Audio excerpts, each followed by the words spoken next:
Well, most people believe that you're stuck with your family and that blood is thicker than water, but you actually don't believe that. You've chosen not to have a relationship with people in your family. Tell me a little bit about that. Look, we're born into the world and we have this thing called family, and it might be siblings, it might be parents, grandparents, it might be cousins, aunts, uncles, whatever it is. When I was really young, we were moved. My parents got divorced. Both of them then got remarried. I was moved with my mom and my dad north of the border into Toronto from New York. And because of that, we didn't get to see a lot of our family.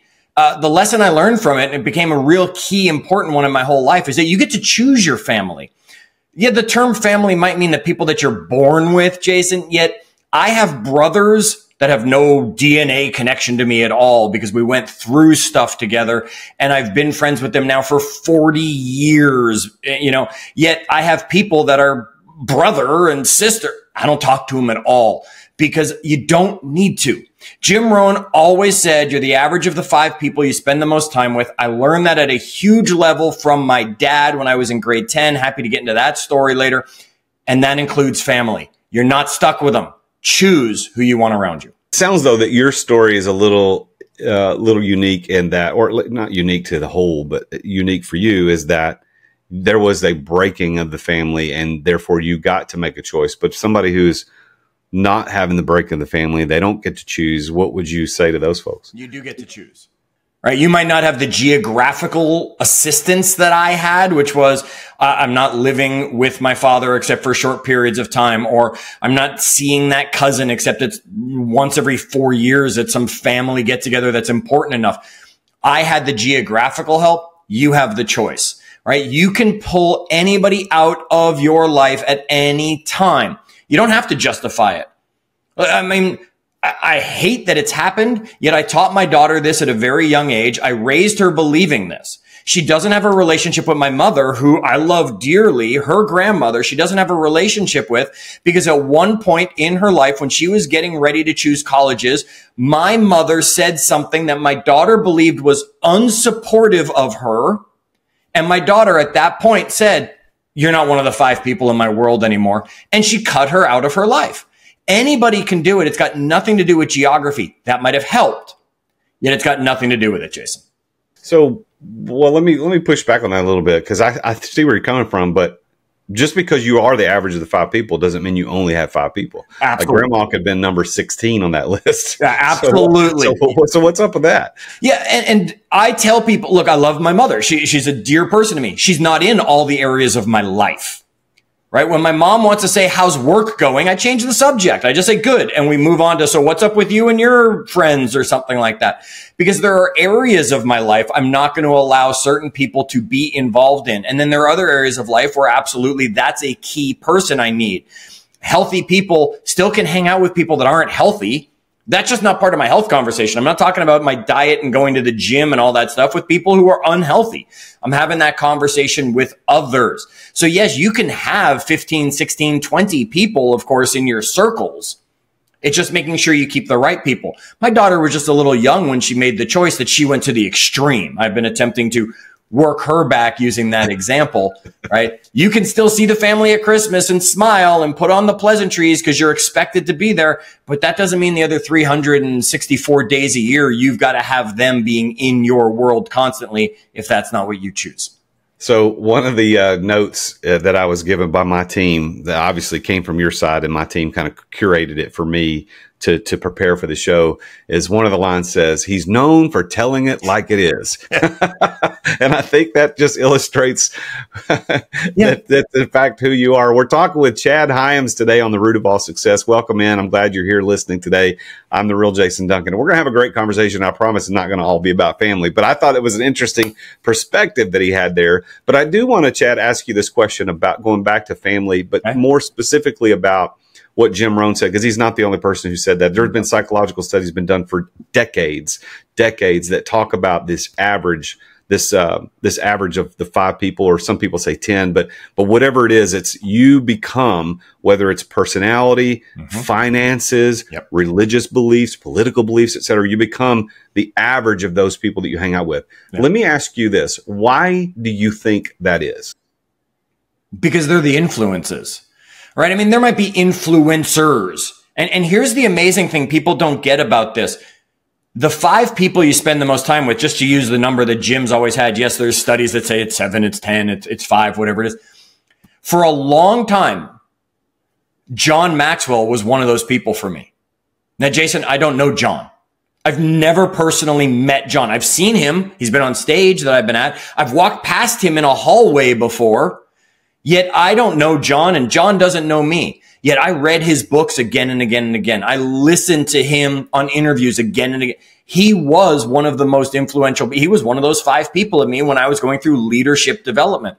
So remember, those people don't necessarily have to be for life. And those people don't actually have to be people literally right beside you.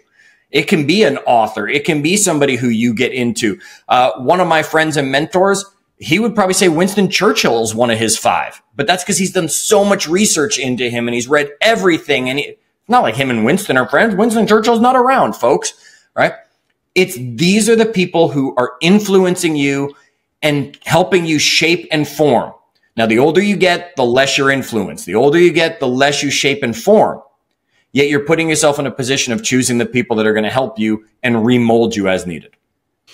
I think it was in the book of Proverbs, which I read every single day. I'm a huge fan of Proverbs. King Solomon wrote it, it's been 4,000 years ago or whatever. But he said, one of the things he said was bad company corrupts good morals, which is the same sentiment that you and I are talking about here. And I, as a parent of adult children now, my kids are 24 and 21. I mean, I've been telling them this idea that they are who their friends are for so many years that they're sick of hearing it. But the reality is that it is so true. And I can look at my son, I can look at my daughter, and they are the average of the people that they hang with. Now, what's interesting is that in that psychological construct, or this sociological construct rather, of this people, is that while you're the average, sometimes you're the top of the apex. I'm going to get to that. That's a little hint that we're going to be talking about your book here in just a second. You can be at the top of that apex of those 5 people, or you can be at the bottom. In other words, you can be being pulled up, or you could be the one pulling up. So right. I had a mentor tell me a long time ago, and I know that now you and I have heard this, and probably every listener's heard this, but there was a time in my life where I'd never heard this. But he said, hey, if you're the smartest person in the room, you need to get in different rooms. Yeah. And I had never heard that before. But this, again, is this idea is that if you're of the 5 people, if you're the most successful, you're the smartest, whatever est you are, or whatever superlative, it might be time to change. It might be time to move to another group. But then again, if you're the bottom, maybe you need to stay in that group longer. So thoughts on that? What do you think about that? 100%. Look, I had a group of friends. I was the healthiest of the group. We'll use that one because everybody can understand health, right? On one way or another. I was the healthiest of the group. And because of it, I hit a ceiling because I was just pulling everybody, attempting to get them up to my level. It's when I left where that conversation was. Doesn't mean I didn't stay friends with some of these people. They just didn't become that influence and that people I spend the most time with. I joined a new gym, a gym of people who are stronger than me, faster than me, healthier than me. And it completely changed the conversation I was. I went from being the smartest guy in the room to being probably the dumbest guy in the room. And now I can hold my own because I've been lifted up into that room. And I might get to a point where I need to go to another room again, Jason. And that's okay as well. It's going to always happen. This doesn't have anything specifically to do with what we're talking about, but I feel like I should mention it, even though it's not your book and it's not my book. It's a fantastic book called Who's in Your Room. Have you ever heard of this book? I have not. Now I'm going to be Googling something. So is it Eisner? Who's the guy that started BNI? You know what I'm talking about? Business Network? Yeah, I do know. Name? I can't think of the guy's name, but I do know who you're speaking. I'm looking around here to see if I've got it on my bookshelf. I don't see it. Anyway, it's a very small book, but whoever the guy was, I think Eisner, I can't remember, but he wrote this book called Who's in Your Room. And it's all about the fact that your brain, your mindset, your life is kind of a room. And you when you let people in, they can't ever get out. So it's not specifically about what we're talking about, but it's a little plug for anybody who wants to check out something really good. It's a pretty cool thing. But speaking of books, yes, you wrote a best-selling book called Achieve Your Apex. And if you're watching this on YouTube, you can see right behind him in his studio, he's got this big thing that says Achieve Your Apex. Yep. What's the title about? And then let's talk about the content of the book. You know, it's two things, Jason. The title hit me like a ton of bricks. I've been working on pulling together a book for a long time. I couldn't find kind of the common theme. For a long time, we lived in North Washington State. So I mean, like we could see Canada out the window. We were that far north, right on the coast over there in the Northwest. And I was out walking, and in the distance, you could see the Canadian mountains, the Whistler and Blackcomb Mountain, and eagles were just flying by. And I've always been fascinated by eagles. I've always been fascinated by sharks. And I was just thinking about how for some reason, apex predators really fascinate me. And then I was looking at the mountain. I was like, hey, apex, that's also what you call the peak of a mountain when you get to the top. And there, the string for the book came to me. Where what we do is we look at using analogies that everybody will understand, because one of the things I do is, yes, I'm a voice of reason. I'm going to tell it like it is. I don't care, right? I always joke, I don't have feelings. You can't hurt my feelings. So I feel that way to other people. I'm going to tell you the truth about it. And I believe that apex predators were one of the greatest analogies we can learn from, and climbing a mountain. And there's nobody who doesn't understand a shark. There's nobody who doesn't understand a bear. And there's nobody who doesn't understand climbing a mountain, even if you've never seen a shark, a bear, or climbed a mountain. Let's take a quick break to thank our amazing sponsors for making this podcast possible. As an entrepreneur running multiple businesses, effective communication is critical for me. I've tried all kinds of outreach tools over the years, but none have compared to Dubb when it comes to driving real results, and that's D-U-B-B. I was one of Dubb's first users. I think it was like 7 years ago when they first launched, and I've been a loyal customer ever since. Dubb has completely transformed my prospecting, my client communication strategy, and here's why. Dubb makes it simple to record personal video messages and share them across email, SMS, social media, and more. And this brings back the face-to-face connection that's missing from most digital outreach. And what happens is my prospects instantly feel more engaged when they can put my face to my name. I end up building a stronger relationship faster by incorporating these video messaging into my workflow. Dubb also provides tracking and analytics so I can see exactly who engages with my videos and how they respond to them. Their automation and their CRM features help me nurture leads and close more deals. I mean, that's what we're trying to do, right, as entrepreneurs. So after using Dubb for years, I absolutely can't recommend them enough. I mean, Ruben, those guys over there are phenomenal. I love Darius. They're all great guys. It's become an invaluable tool that I depend upon to run my businesses efficiently. And if you want to boost your outreach and see amazing results like I have, head over to therealjasonduncan.com/Dubb. That's D-U-B-B, and you can try it completely for free. No credit card required. You get the first 50% off your first 2 months, by the way, if you use my link.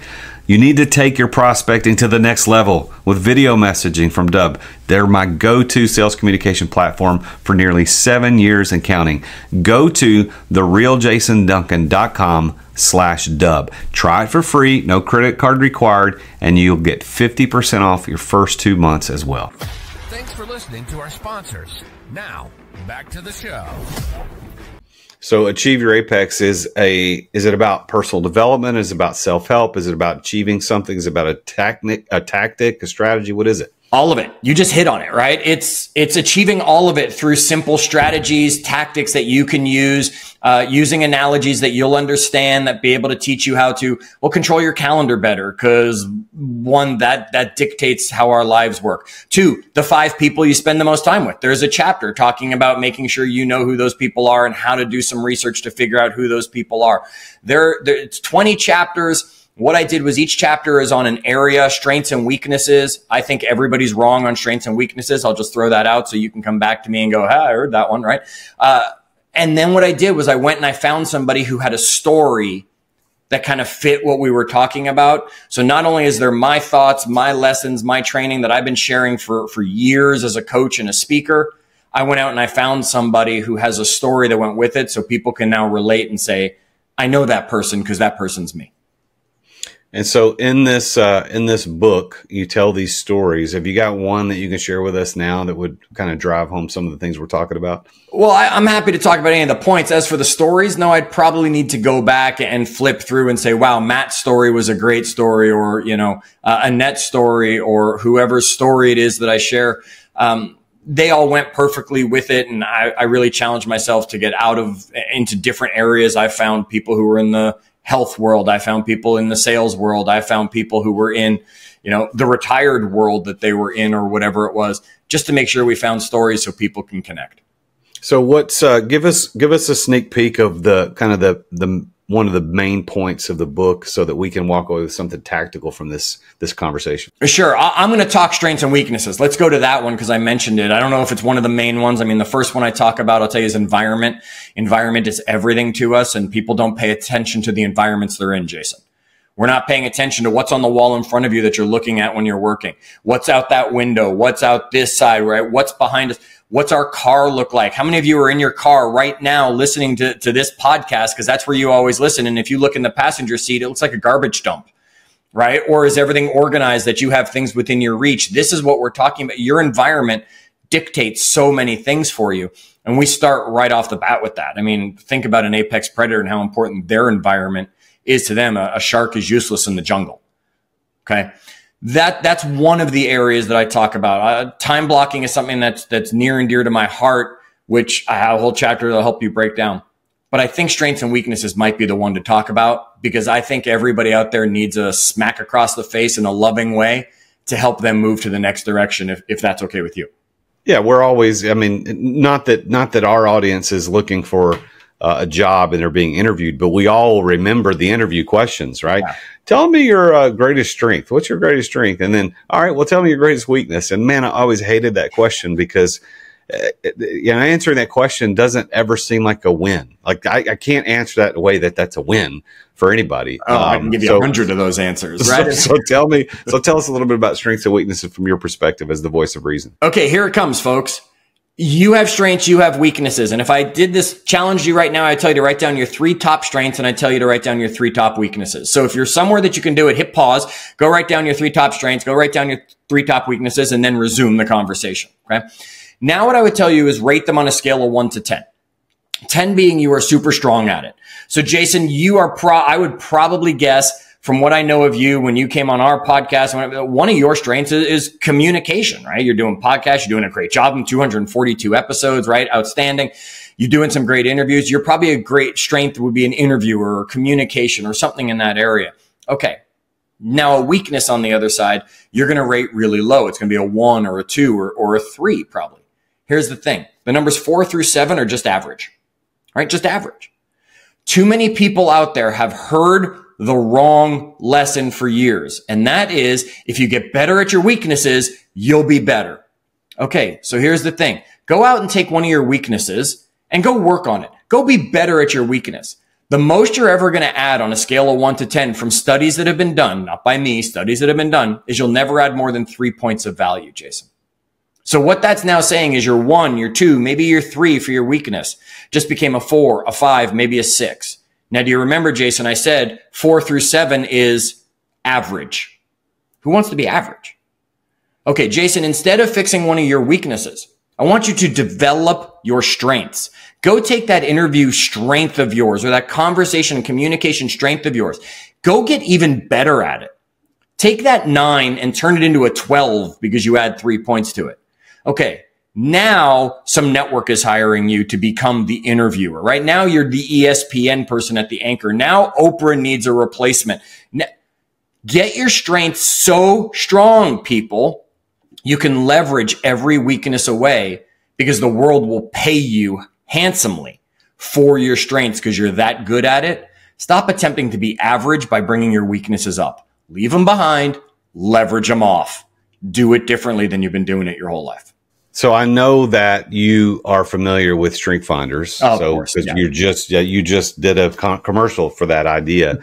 But for those that are not familiar with it, it's Clifton Strengths. Don Clifton wrote this book years ago, and I think the Who was it that picked it up? Barna? Was it Barna Group that picked it up, or one of the? Yes, I don't have my copy because, as I told you, I'm packing for a move as we speak. Yeah. So all my stuff shoved in boxes already. Yeah, I was looking again on my bookshelf, and I don't see it here. But Strength Finders is that was a revelation to me, and I'm glad that you talk about this in your book, because we have been told wrongly, as you just pointed out. Yep. Work on your strengths. Well, if you're not a good block, whatever, blah, blah, blah. If you're not good at that, go work on that. Take a course in it, get better at it. No, there's nothing wrong with that. But don't fall to the delusion that you improving that is going to make your life better. What would make your life better is if you look at your strengths and say, well, I'm really good as a strategizer. Okay, I need to lean into this. I'm really good as a relator or communicator. I need to lean into this. So I'm glad that you talk about that in your book. Now, you host a podcast, Achieve Your Apex. Yep. Obviously, people listen to this are podcast listeners. I hope so. So tell everybody a little bit about your podcast. And you also have the Win, Make, Give podcast where you co-host on that. So tell us about your podcast and where we can go find them and listen to them. Podcast wherever you find your podcast, right? Apple's always, in my opinion, the easiest place to get podcasts. But that's because I'm an Apple person. Some Android person might be like, I'm not going to the Apple iTunes store or Apple store or whatever. That's fine. Podcast wherever you get your podcast. The Achieve Your Apex podcast is I am taking the book and I'm literally going deeper, right? I'm doing short 10-minute episodes maximum where I'm going into a topic and I'm taking, chapter 8 about relationships. And what I've done, I broke it down to like 4 or 5 episodes or something where I get to go deeper into that conversation than just what's on the paper. And then I have an interview or 2 or 3 with people here or there where they're sharing a way to help you achieve an apex. So I went and got my personal trainer. I went and I got other keynote speakers. I went and got some amazing authors and stuff. And they're sharing with you some of their ways to achieve an apex. And I kept that one real short. I like that. That's like the I'm brushing my teeth podcast, right? I can put it on while I'm brushing my teeth. By the time I'm done, I'm almost done the episode, because we all have that time in our day. The Win, Make, Give podcast were a little bit different. Now, we've been doing that one a while. That one we're into our 400 and something episode of where we're having great conversations in the health, wealth, leadership, and legacy area. We did something there called the Wealth Series, and I don't have the data anymore in front of me handy, where we've helped people clear out X amounts of debt. We believe people like Dave Ramsey, right? They're not necessarily teaching it the right way. For everybody. So we have a wealth series in there. We have amazing interviews. We have one of my favorites. I don't even know if it's there anymore. It's so old, was Joe DeSena, the founder of Spartan. I'm a huge Spartan race runner. I got Joe on. It was one of the most amazing conversations. We've had Olympians on the conversation. We've had you, right? Not saying you're not an Olympian. There have been others that we've had. I've been on there, folks. I'm better than everybody else. Go check it out. There you go. Because you're the real Jason Duncan, right? When it comes to it. And we cover everything. We just did one on patience and persistence. We've done, the threat of AI. We've done how to use AI success. We're going to cover everything because everything falls under that health, wealth, leadership, and legacy category. If you want that wealth series, I'll do the shameless plug. Go to winmakegive.com/wealth. And you can get right to the episodes, the 16 episode series and the workbook that comes to help you get out of debt, put yourself in a financial plan for wherever you're going in the future for your world. You want to achieve your apex, you can just go find that wherever you get your podcast. You can also find Win, Make, Give wherever you get your podcast. Over 400 episodes, man. That's good. We've been doing that one a while. Well, it's I was the last guest I had on the show. We were talking about he has a podcast, and his podcast. He said, I thought my mom and just some close friends let's do it. Evidently, it's in the top 2.5% in podcast worldwide. So he was being very modest about it. But then he went on to say, listen, if you get past 100 episodes, you're automatically in the top 10% because nobody else is there. That's an excellent point. We say it all the time. Our editing team, they'll message us and they'll say, hey, gang, we just broke 2 million downloads. We just broke 3 million downloads wherever we are. And it's just like, sometimes it's just longevity, right? Sometimes it's just, we're doing it. I mean, 400 episodes, we should have 4 million downloads by this point. It's nothing, I take all that stuff with a grain of salt, folks. Well, you've been, Chad, you've been very successful in a lot of different areas, and your energy is palpable. I mean, I can feel it through the internet here. We're meeting on Riverside, and I know that the listeners can hear it too. But as you have looked back, if you look back in your life of success and what you've been able to achieve, but both professionally and personally, what would you say is your one key to success? The one thing that unlocks success better than anything else for you?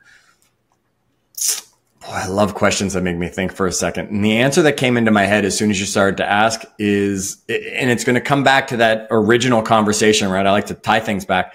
And I didn't know why we started with that 5 people in your world. It's my wife. I'm married for the second time right now. I got it right this time. I was challenged on this exercise by a mentor who I needed some help. And she said, Chad, I want you to create a missing persons report, right? And what that means is describe the person before you even know them. Who are you looking for, right? I want this height. I want this. I want their personality to be like this. I want their attitude to be this. I want this. I want that.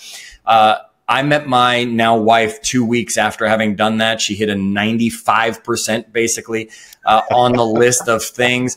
And I'm the success I am because of the support that I get from her. So, and that's all areas of life, right? So folks, it really does come down to, and when I say it, I hear it in my head again. Who are you surrounding yourself with? Because they're either an anchor on your ship or they're a sail helping you move forward at a faster pace. All right. So how do you personally define that word success? Success is doing, success and wealth, I have the same definition for them, because wealth to me isn't financial wealth. Wealth to me is success. Success is doing what you want, when you want, where you want, with who you want. I love it. You know, I've asked 240 plus people that question on this show, and that is probably the most often repeated definition of success. Good. But is nonetheless potent and important, because it is the definition. It is the key to allowing you. Listen, if I can do what I want, when I want, where I want, with whom I want, then I think that's pretty successful. And that has nothing to do with how much money you have. Nope. Although that isn't it. Like, it takes money to do those things. Sure. But, you know, one of the things that I started saying recently to my wife, and she actually liked it, is I said, listen, I want to have enough money that I never have to ask it permission to do what we want. That's a great definition. All right. And it all comes down to what means the same thing, really, for everybody. Folks, if you don't want to do things, you don't have to go out and create this $1 million business that's generating you this much money. And if you're miserable because you're creating a business like that, who cares how much money it's making, right? You're miserable. That's not a success. I don't care what your business looks like when it's said and done. So by your definition that you gave of success, do you consider yourself to be successful? Yes. Straight to the point. Yeah, I mean, I can fluff up the answer if you want a longer answer, but if it's what I want, where I want, who I want, when I want, okay. Are there times where that can't happen? Sure, there are times where it can't happen. There are times I have to do something. Overall, generally, though, if I want to do something, I can do it. If I want to do it with somebody, I can make that happen, and I can do it when I want and where I want. So, unscripted question, but because I don't normally ask this question, but because of what we talked about earlier in the show, you don't have to name them. Okay. Who are your 5 people? Who are your 5 people? You kind of describe them. You don't have to name them, because I thought it, and I'm gonna give you a second to think about it, because when you said John Maxwell, what you were talking about there was really interesting to me, because one of the things I coach in my coaching program is having indirect mentors, about having these people that are mentors to you indirectly through books, podcasts, YouTube videos, etc., conferences. And Napoleon Hill is one of my #1 indirect mentors. I'm actually working on certification right now in his whole system, which I'm so excited about. But who are your 5 people? Okay, I'm going to answer, and I'm going to throw the caveat out there, right? It's more than 5, like we talked earlier, correct, because mom is one of my 5. I can't ask for a better cheerleader than mom. Mom always says that she did not grow up with a lot of self-confidence, so she always instilled that in me, right? She always wanted me to be. So mom's one of the greatest cheerleaders that I have, yet there are areas of my life mom doesn't get into, okay? There is a great friend of mine who is a business mentor. I mean, he has built a massive organization. I won't get into who he is. If you know me, you probably know who I'm talking about, right? Built a massive business organization. There's nobody I would go to or want to learn from when it comes to business more than him. I don't have that health conversation with him because he doesn't get into that part of my world when it comes to it. I have a speaking mentor. That person is the influence in that, because he is an amazing keynote speaker, an amazing author, amazing podcast host. He becomes an influence in that area.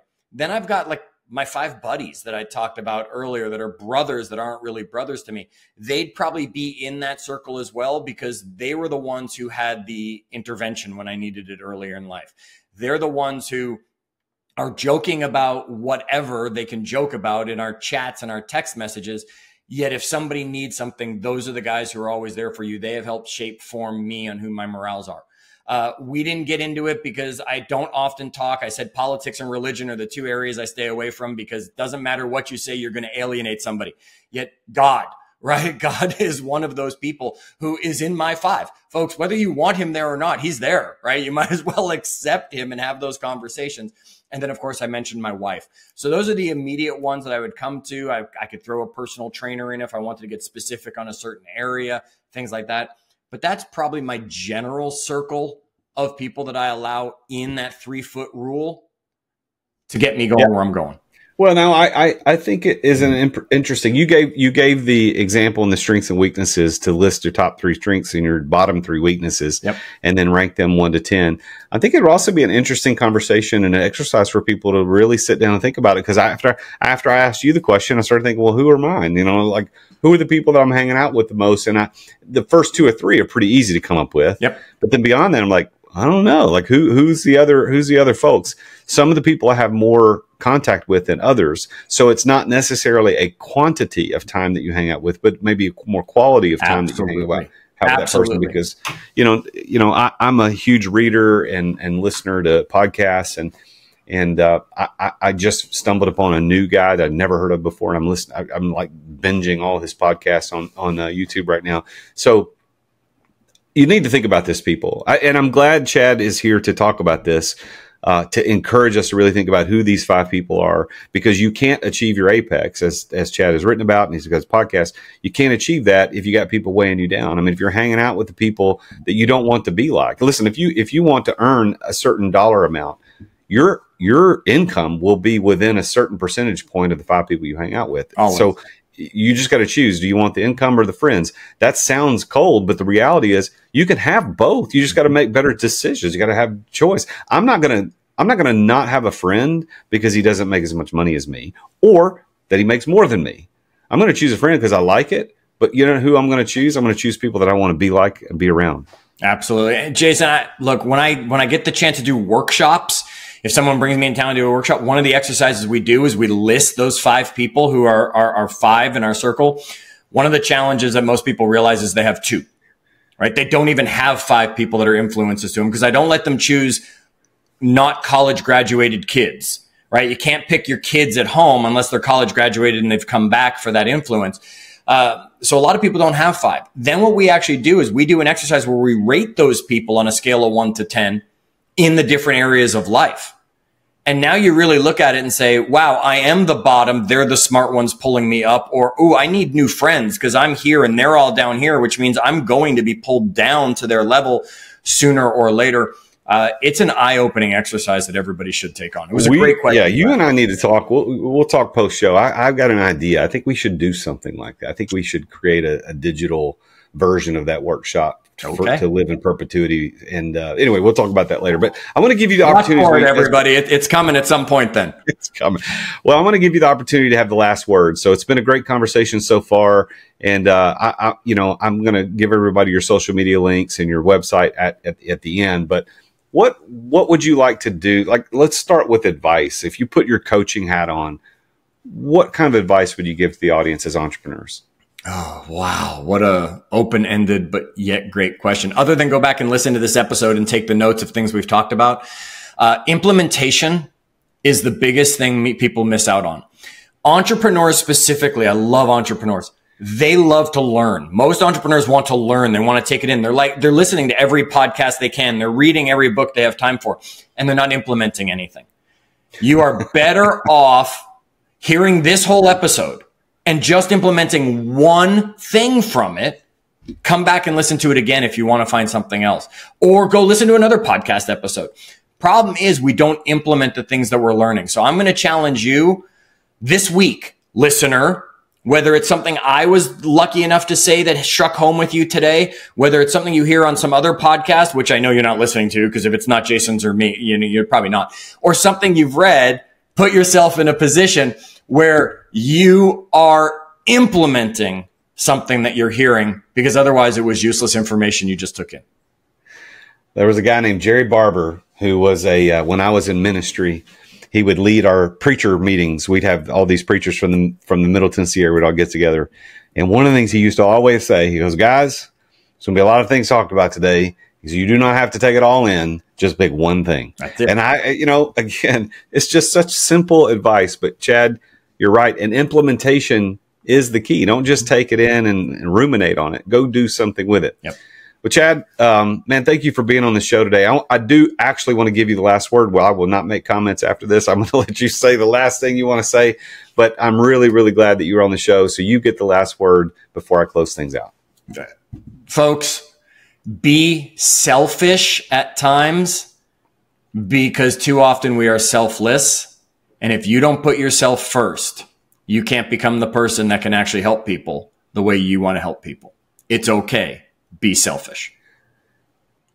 Thanks to Chad Hyams for being on the show today. What a great conversation. And it started off a little bit controversial about what to do with family, but I think that you need to go back and check this out again. Listen to it. Check out his book, Achieve Your Apex. Go please check that out, Achieve Your Apex. And he has a podcast by the same title that you can go listen to, where it goes through the book a little bit. And then go check out his long-running podcast, Win, Make, Give, which yours truly, I was one of the guests at some point in those 400 plus episodes. Go check that out. ChadHyams.com. That's spelled Hyams, Hyams, ChadHyams.com. And you can also find him on most of the social medias at Chad Hyams if you just look for him there. But big thanks to him for being on the show. And big thanks to you, Mr. or Mrs. Listener. Thank you for being here. You know, the way our podcast gets in front of people is through reviews and comments and subscribers. That's pretty much it. Because let's face it, as many times as you've said, hey, you should go, let's check out this podcast. People might do that, but they're really just scrolling and looking for things that got reviewed, things that got good, lots of subscribers. Please go take just a second to subscribe and to leave a review. And if you're watching this on YouTube, go in the comments right below this and type out what you think about what's going on in the show. But thank you for tuning in. As always, I am the Real Jason Duncan. Make sure to listen to the voiceover guy at the end, and Jesus is King.